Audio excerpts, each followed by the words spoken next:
All right. I don't know if we have anybody in here as of yet. Um, I don't see anything. Let's see if they got. There's nothing I see so far.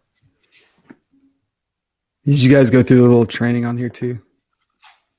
No, probably should have. No, I don't see anybody here at the moment. So, but I think what we'll do is we'll go ahead and just start, and because they're going to record this, so let's just go ahead and start, and we'll go through it. So, hi everybody. I'm Frank Butler. I'm a professor of management at the University of Tennessee at Chattanooga.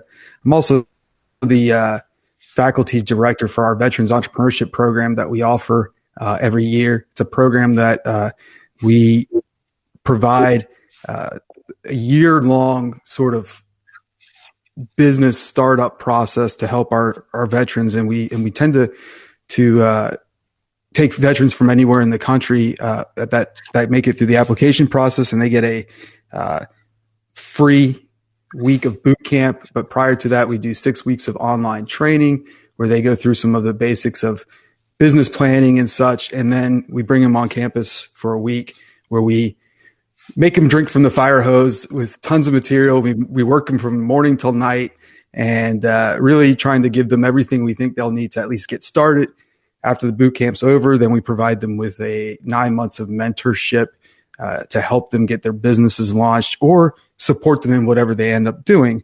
And what I've done today is, because we're focusing in on the Chattanooga region and the needs of businesses here in Chattanooga, one of the things that what I did is I brought two of our veteran VEP participants that have both successfully launched businesses and have been enduring the ups and downs of what that entails. But I think they've done a very good job, and both of them are here in the Chattanooga area. And I'm really happy to have them both on here. So what I'll do is I'm going to have them each introduce themselves.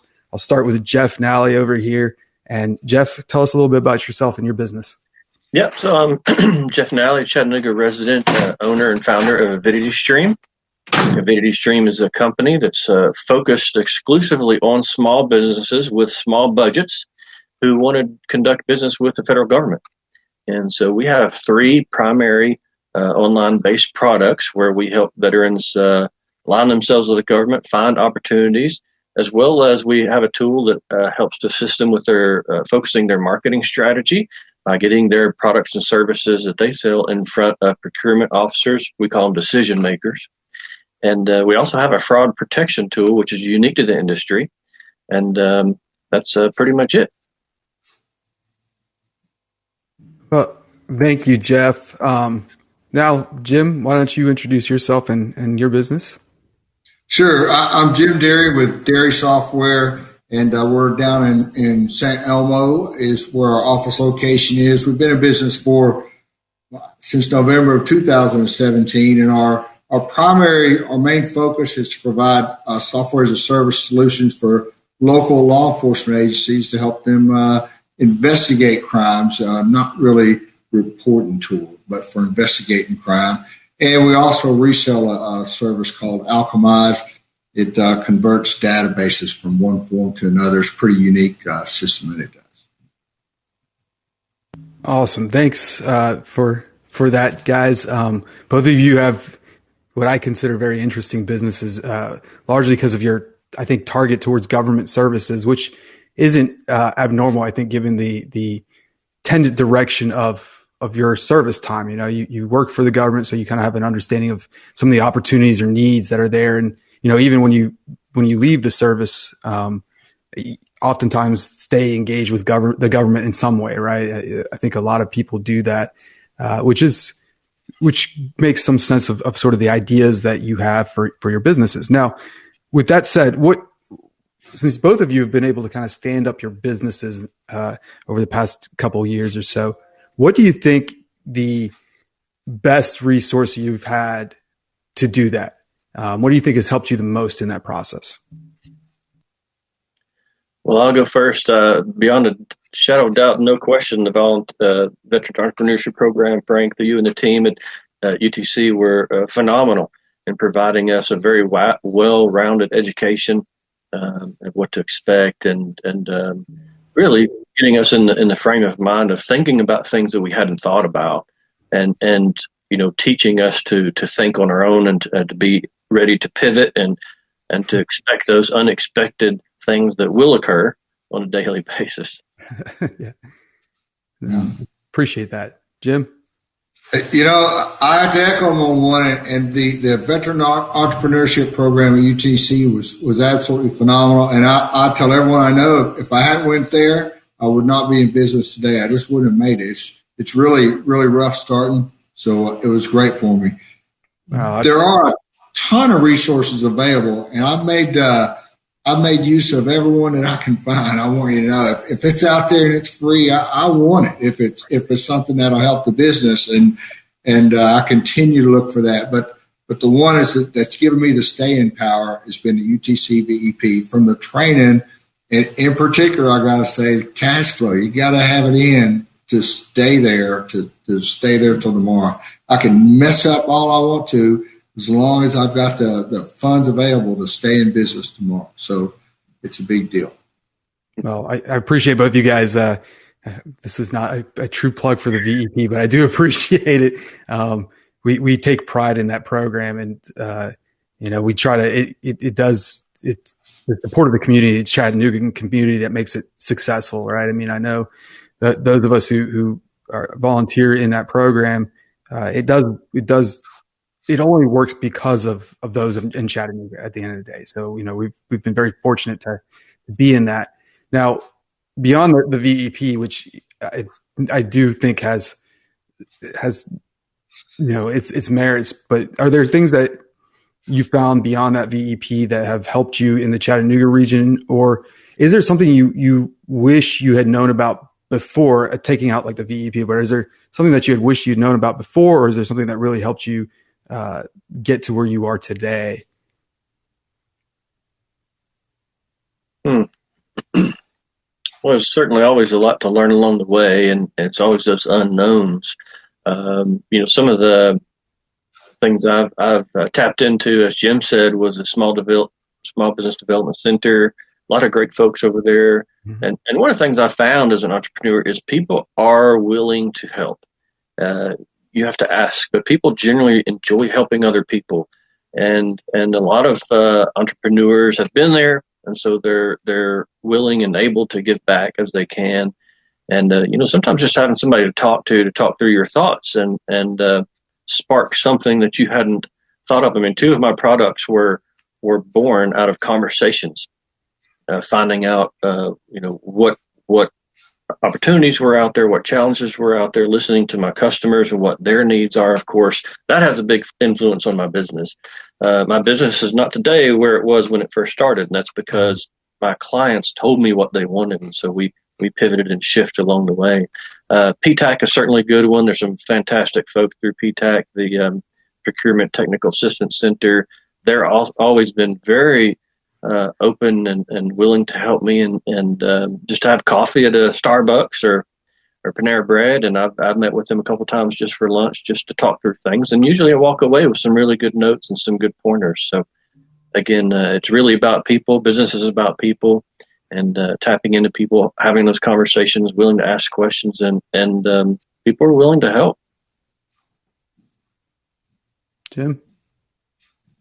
Yes, I have a few. As far as people go, I was listening to you, Jeff. I've had an exact opposite experience with dealing with people out there. All they're good for is to try to take money from you. That's what I've learned. And so I just assume not fool with them.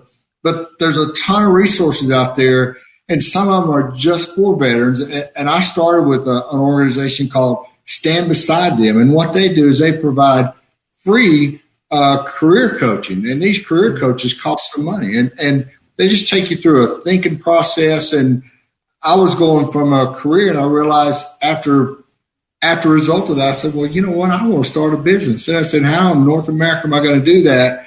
Because I'm not a businessman. I'm a guy with an idea, and I got a ton of ideas. And you ask us questions, I want you to know, Frank, and I got a page full of ideas. But so I have these ideas, and how do you start a business. UTC's VEP program really got me there for that. PTAC in Tennessee, they help you with government certification. So when I want to get certified with a VA or with a Small Business Administration, we've got two of those. We're a HubZone company and a vet-owned small business as well. We use a PTAC in Tennessee for that. PTAC in Alabama, they help get you connected with federal contractors and their primes. PTAC in Georgia, they're database experts or Georgia Tech people. They help you use all these federal systems. But PTAC focuses on a federal system, and that's what they do. Small business development centers, they all have their trainings that they have on occasion that'll help you. You got to pick the right ones that you need. And they're not a veteran specific resource. And then I mentioned the Catalyst Center for Entrepreneurship in Huntsville, Alabama is an absolutely phenomenal organization for any kind of help, for anything. They'll give you all kind of free coaching, free training, free anything to help with business.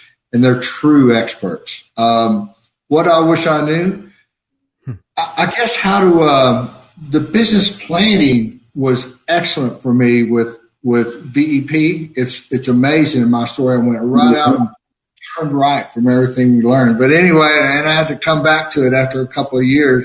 But it was a great plan. It was a great process for making a plan and then standing yourself up around it.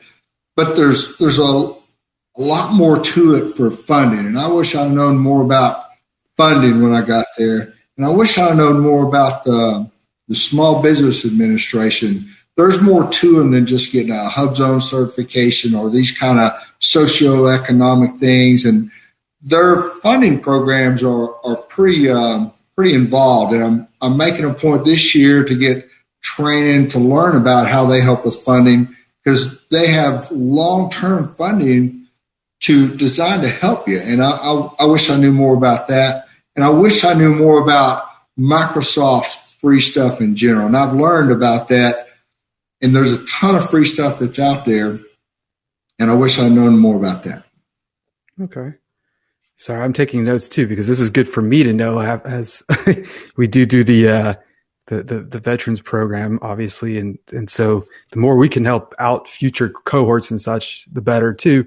I do think that, you both mentioned the Small Business Development Center, and it's kind of funny. You guys have countering experiences with asking people or talking to people. And I know one of the things I always try to encourage people to do is just talk to others, and it helps you flesh out the idea. So with that, I guess, thinking along those lines, Jeff, you were talking about how people have benefited you.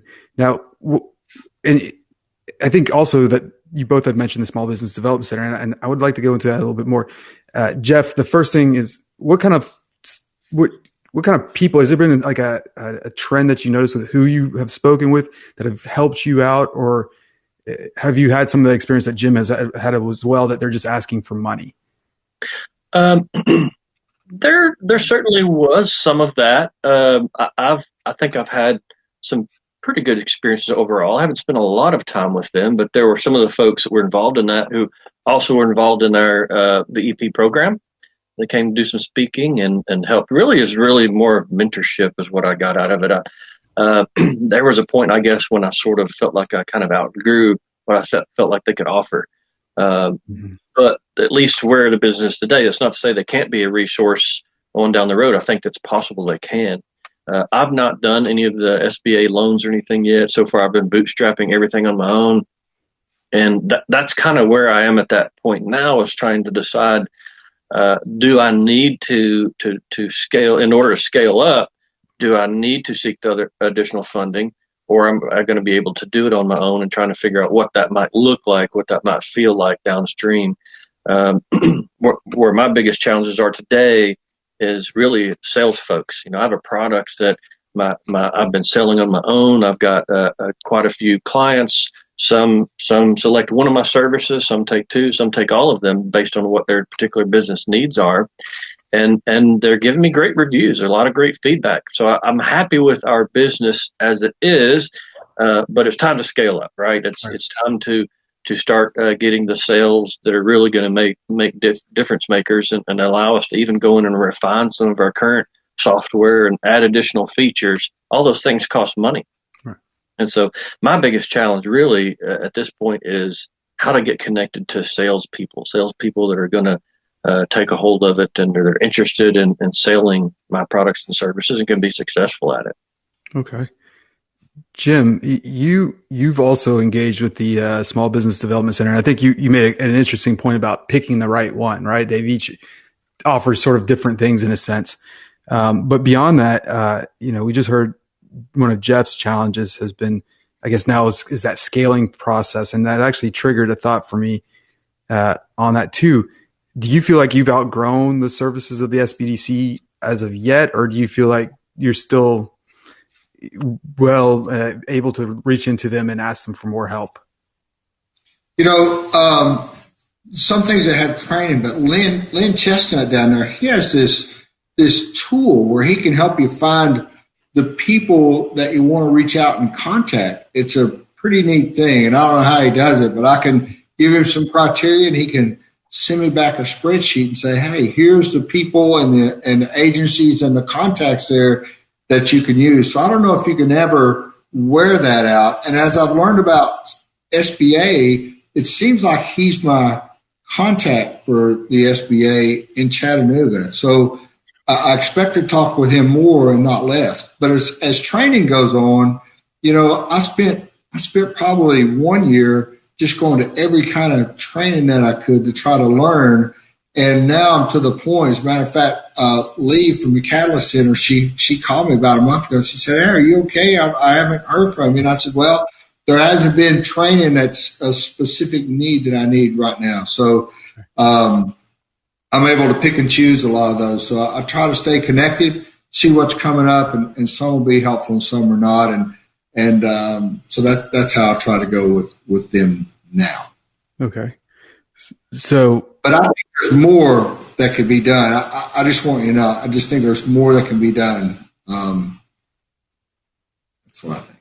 Yeah. So actually that's a perfect segue into that next piece. So I think both of you think there's more that can be done. Where do you think that there's more that can be done in Chattanooga? Like whether it's maybe the city helping or some other programs that could be stood up as nonprofits or something like that, some sort of city support. And it doesn't even have to be city support, right? It could also be something like like I say, a nonprofit standing something up or CoStars adding something, or maybe UTC doing something more. What do you think we as a community can do more to help you guys out, especially taking into account the veteran small business owner perspective?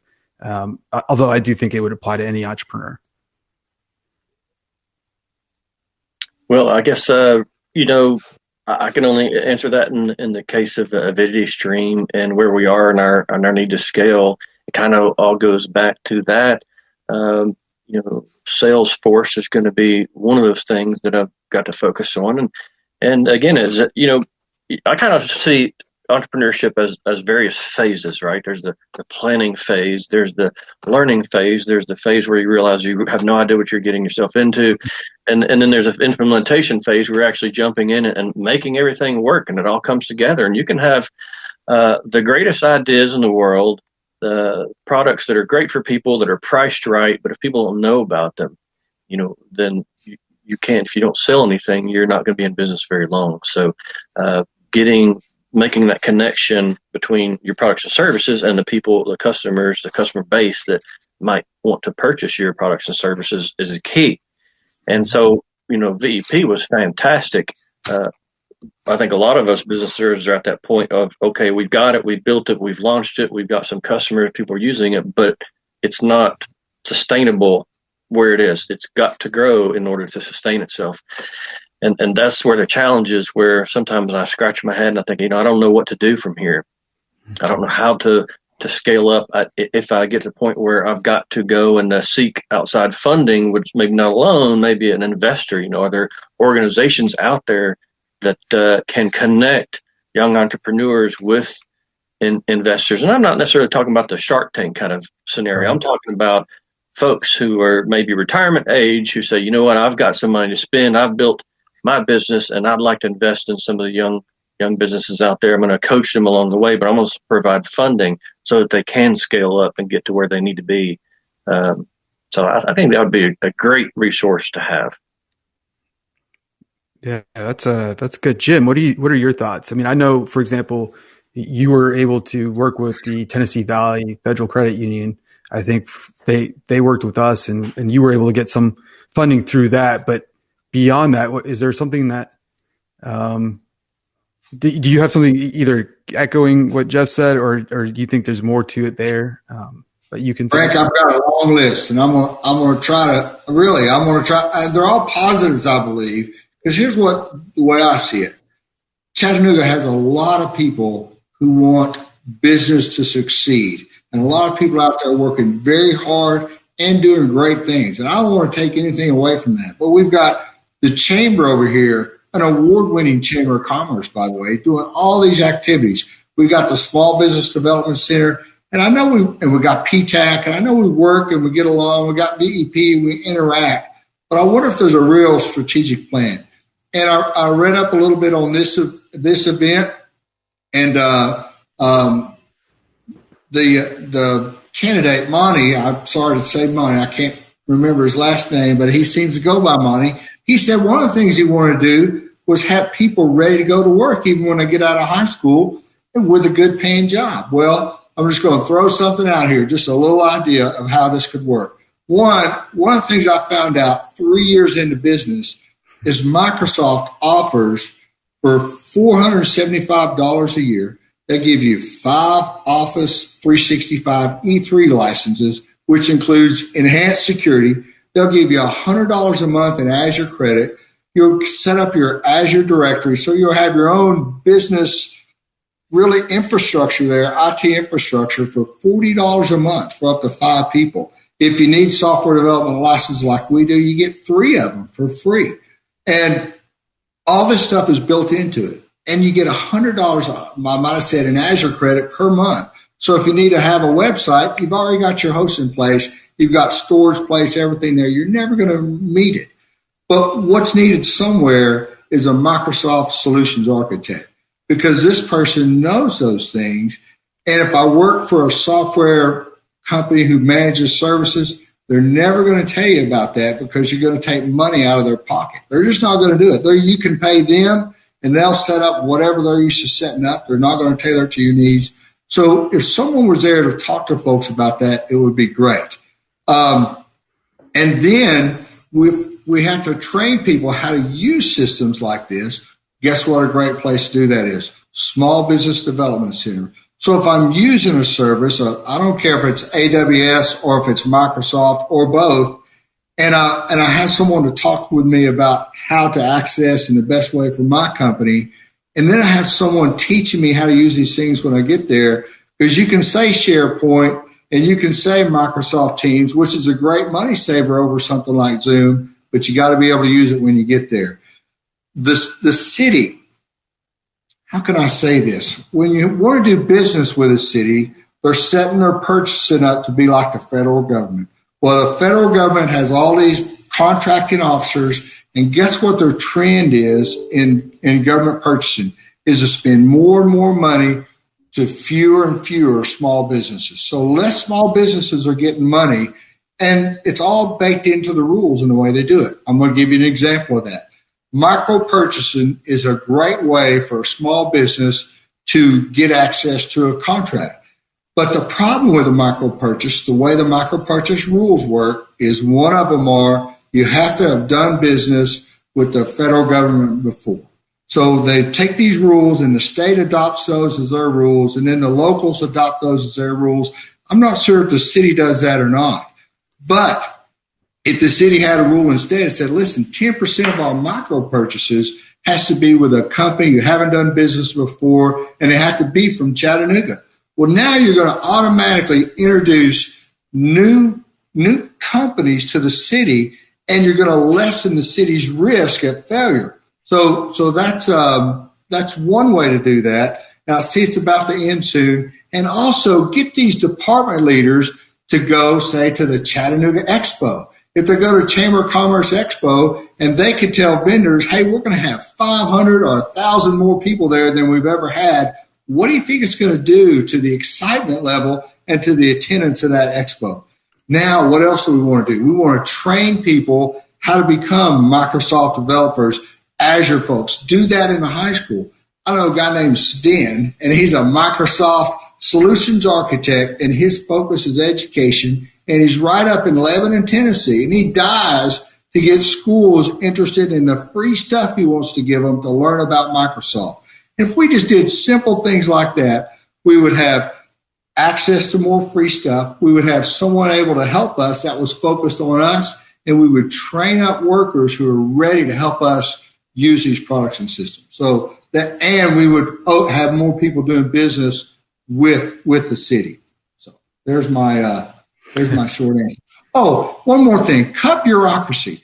You know, if you're a woman and you own a business, you're a woman-owned small business. That's the way that is. If you're a minority, then you're a minority-owned small business. And at the federal level, we have to certify. At the state level, we have to certify. And guess what? In the city of Chattanooga, now you have to certify with them too. And you give them the same information, the same stuff over and over. And we need to let the Small Business Administration handle that and accept what they say. Oh, that's interesting. So it kind of take away some of the extra steps, right? Just the time spent. Because if you're already certified federally, that should theoretically be good enough to balloon through down to your municipal sort of area, right? It should seem like it. And another great idea, and I'm sure well-intentioned and hardworking and great folks, but, why have that?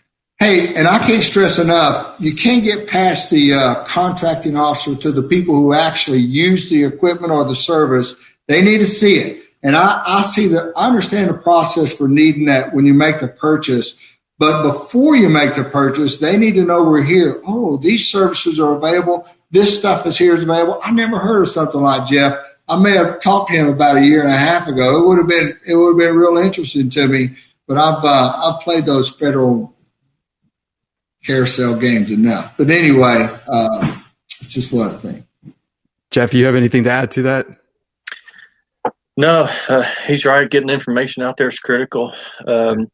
Certainly a lot of opportunity in Chattanooga, and there's growing pains in any situation like that. And Chattanooga is a great place to launch a business. Mm-hmm. Definitely a lot of opportunity out there, and there are great organizations like we've discussed, PTAC and the VEP, the Small Business Development Center, and the Chamber, where we're a member as well. Bring all those things together is challenging, and of course now make it even more complicated by throwing COVID into it. And so a lot of these events are very difficult to attend to. Like I joined the Chamber this last year and struggled a little bit at getting involved in some of these events, but I am looking forward to a time when we can meet in person again and start shaking hands like we used to and get business done. Yeah, I think there's the pandemic has obviously added a layer of challenges for everybody, whether it's you're in business or not, right? Whether you're a student, whether you're just an employee or any organization that's going right now. I think what's interesting is that you both sort of echo in on some of the things that I've said in the past is that there's got to be more communication about the resources available. Jim, your point was Microsoft and the services that they offer, whether it's for free or you can buy it in a bundle. Jeff, I think you've made it with the Small Business Development Center too. And I also think, Jim, you said it with the SBDC as well. What kind of services are there? It sounds to me that maybe one of the gaps that really should be addressed right now, on the one hand, we've got that technical side, right? That basic, that sort of that software architect from Microsoft's perspective, that solutions architect.